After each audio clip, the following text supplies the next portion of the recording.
చెల్ల ఆలకించి నమ్మడమెల్ల అంత వింత గాథల్లో ఆనందలాల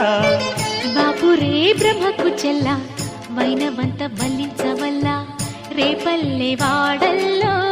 ఆనందలీల అయిన వాడే అందరికీ అయినా అందడు ఎవ్వరికి అయిన వాడే అందరికీ అయినా అందడు ఎవ్వరికి బాలుడా గోపాలుడా లోకాల పాలుడా